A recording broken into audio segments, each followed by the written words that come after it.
Hi, and welcome to the Dr. Mom Show. This is Dr. D, mom of three. How's it going? I hope everything's going well. Sorry about the 1 day delay in the show this week. It was just we were doing some traveling, so sometimes it can get a little rough with three little ones, and you can't do everything you need to do when they're running around. Um, Today I'm doing my show on depression.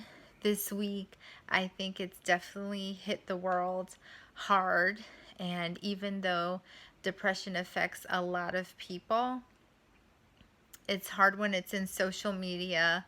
I think what happens, a lot of people end up talking about it more. As a reminder, before I get into my topic today, everything I speak about in my show is more educational and is a resource. It is not to take the place of your physician's advice or your child's physician's advice. Again, this is just serving as a resource for you. So this week, unfortunately, we lost two people. We lost Kate Spade, a well-known designer. For you ladies out there, you know, she's made great shoes, pocketbooks, even daytime planners, cell phone accessories, some very, very cute things. In addition, we lost Anthony Bourdain, someone who is known as a great chef, and also somebody on his shows, if you've ever looked at it, who has traveled the world just telling people about different cultures and different foods, which I really admire because my husband and I are foodies and we love traveling and love tasting other foods, and it's just great that he's somebody who can go out and do that. So if you do travel to those countries, you're able to know what exactly you should taste and what you may not want to taste. But it has been a very sad week in that sense that these two people have been found dead and committed suicide. So this week I'm talking about depression kills.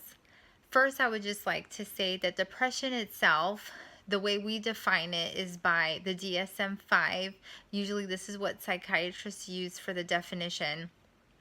It includes many symptoms, and I'll go over those symptoms. Usually you need at least 5 of those symptoms, and those symptoms have to be present for at least 2 weeks. These symptoms include feeling sad and having a depressed mood, feeling like you have loss of interest in things that you were interested in before. So for example, if yourself or a friend, you've noticed somebody who's loved shopping or loved reading or fishing, and now they don't even have, you know, the energy or the drive to go out and do something that used to make them very happy and excited. Another thing is a feeling of guilt, that you feel guilty about things that have happened, usually bad things that have happened in the family or with yourself, that you blame everything on yourself. Also, the loss of energy, and again, not having that motivation and drive to get up and go do things. Another symptom is concentration, just having a lack of concentration. So finding it difficulty to read or even watch TV, or if you're having a conversation, focusing on the conversation. Your appetite can also be affected. So it could be affected in either way. Some people, when they are depressed, can have a decreased appetite, and there's some people who can even eat more when they're depressed.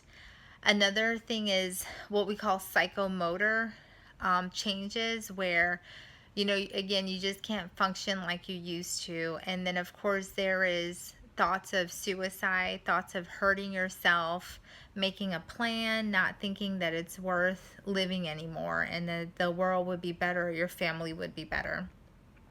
As I mentioned, usually at least 5 of these symptoms are present. There are some symptoms that are key symptoms. So for example, if somebody has depressed mood with what we call anhedonia, that is the medical term for loss of interest, like I spoke about with hobbies. These are these are key things. So let's say even if somebody presented with just those two symptoms, and it has been at least for 2 weeks, we probably would say that they have a diagnosis of depression. Now, one thing with depression is that your physician or your child's physician can screen for symptoms. So the good thing is sometimes we can find this sooner than later. And again, this is why it is important that physician appointments are kept so that physicians can pinpoint if something is happening and intervene early. In addition, when these questions are asked, it's very important to be honest. So, for example, as an adult, if we're asking, have you ever thought of hurting yourself? If you have had that thought, let us know. As physicians, this is something that's covered, that it's private, it's between us. However, again, if it is something that's posing a threat to yourself or to somebody else, we are entitled to report it just for the safety of you or for someone else to have some sort of intervention. The same applies for minors. So, for example, if there's a pediatric patient who presents and we're screening for depression, normally we speak to these patients alone. But if there is a risk that something could be going on, it is something that we usually would have to share with the parents, especially if the child is having thoughts of suicide or even harming somebody else. And again, going back to screening, there are different screening tools that we use. One of the most common ones is called PHQ-9, which again, the 9 stands for the questions that we ask. Normally, in the general population, we screen one if somebody presents with symptoms that we suspect there to be a risk of depression. 2, normally at a physical or an annual exam. Again, this is why it's very important to keep these annual physicals. 3, we do screen children. It is, according to the American Academy of Pediatrics, recommended that children start getting screened from the age of 11.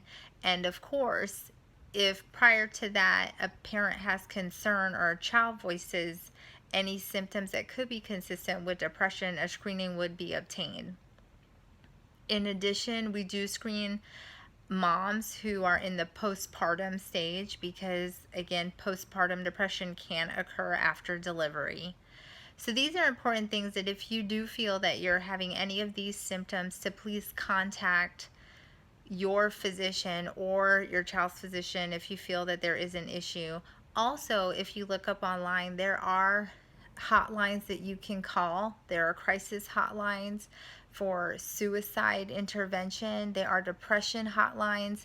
There are people that you can reach out to. I know it's very difficult to speak to people about things like this because what I've noticed in my practice, a lot of people feel that they will be stereotyped or placed in a category of being quote unquote crazy if they're diagnosed with depression. But again, it is better to get help sooner than later. And again, as I call my show, depression kills.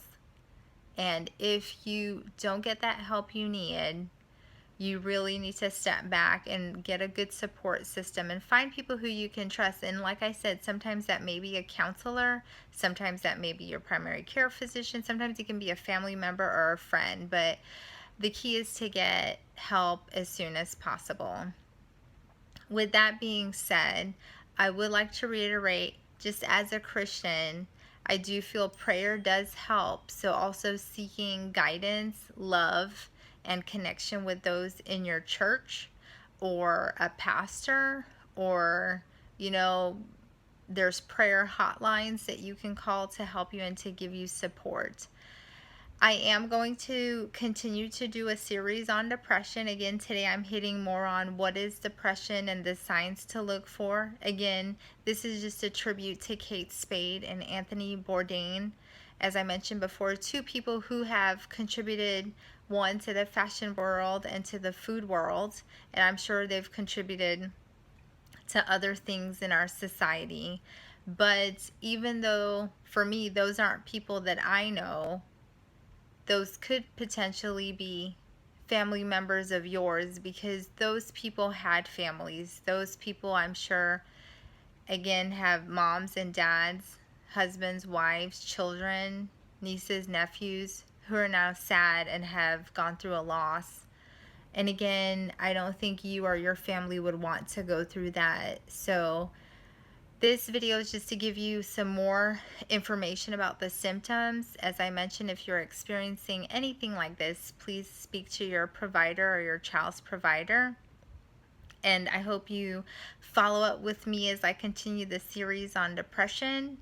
And I hope you have a great night.